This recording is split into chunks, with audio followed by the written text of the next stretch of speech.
3D printing is the process of making three-dimensional physical objects from virtual CAD models. There are different technologies used in 3D printing, but they all have in common that they build up an object in many thin layers, one at a time. The first commercially available 3D printer was developed in 1986. It was based on a technique called stereolithography.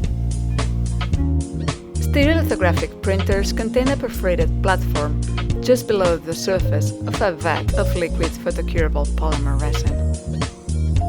An ultraviolet laser beam traces the first cross-section of an object on the surface of this liquid, causing it to solidify. The platform is then lowered and a subsequent layer is traced out and hardened by the laser.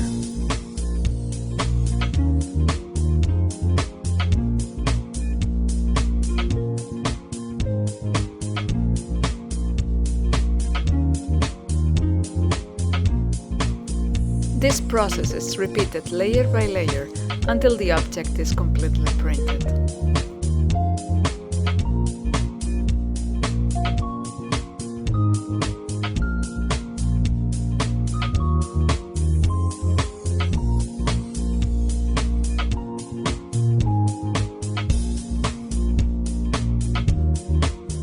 Then, the object is removed from the vat of photopolymer, drained of excess liquid, and cured in an ultraviolet oven.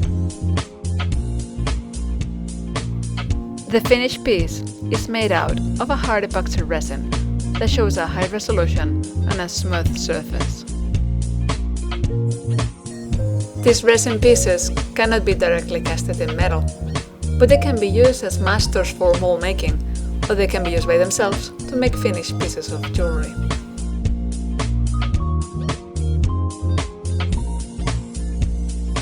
There's another 3D printing technology called fused deposition modeling.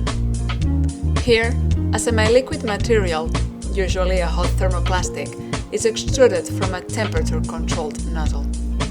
This nozzle can turn the flow on and off by heating the material and moves in both horizontal and vertical directions. The material cools and hardens immediately after extrusion from the nozzle and is laid down layer by layer until the whole model is built. One of the most common materials used in this process is a thermoplastic called ABS. This material is non-castable, but it can be used as a manufacturing material.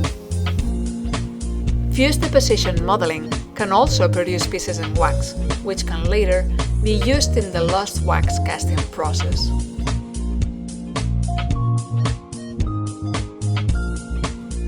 A third common 3D printing technology is selective laser sintering.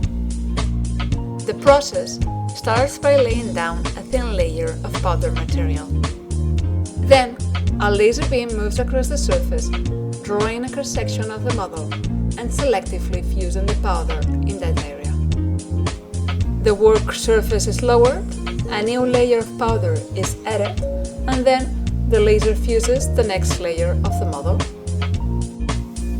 These 3D printers can output objects using a wide range of powdered materials. These include polystyrene plastic, the material from which disposable cutlery is made, nylon, glass, ceramics, and metals.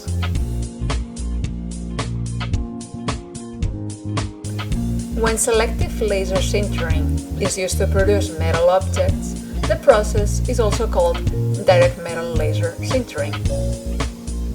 In this case, the design is laid down one layer at a time in stainless steel powder held in place by a laser-activated binder. After printing, all the loose metal powder is vacuumed out and saved for the next printing.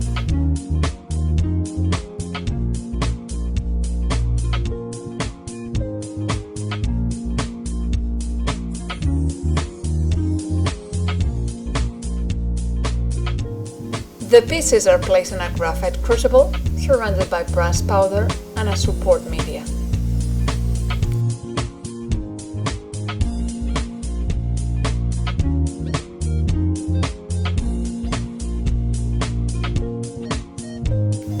The crucible is then placed into an oven for sintering and infiltration.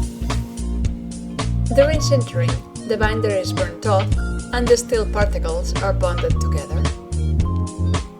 During infiltration, the powdered brass will melt and will be absorbed by the porous steel pieces.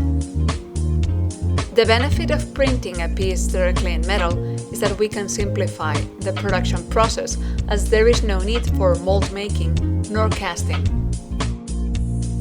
Nowadays, it is possible to 3D print objects in stainless steel, titanium, brass, and cobalt chrome.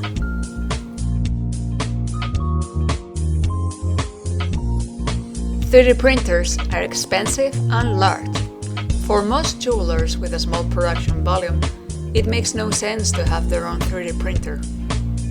However, they can have the designs printed in wax for investment casting by companies such as Cat Blue, Carrera Casting, Tech Design, or Best Cast.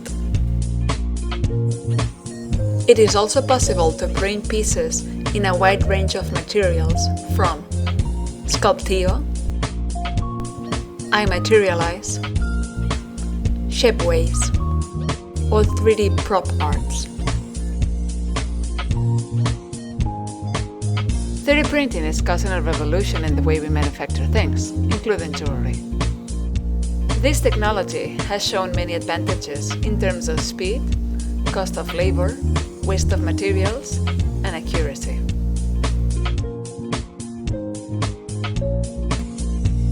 3D printing also allows us to create complex geometries that would be impossible to build with any other manufacturing technology.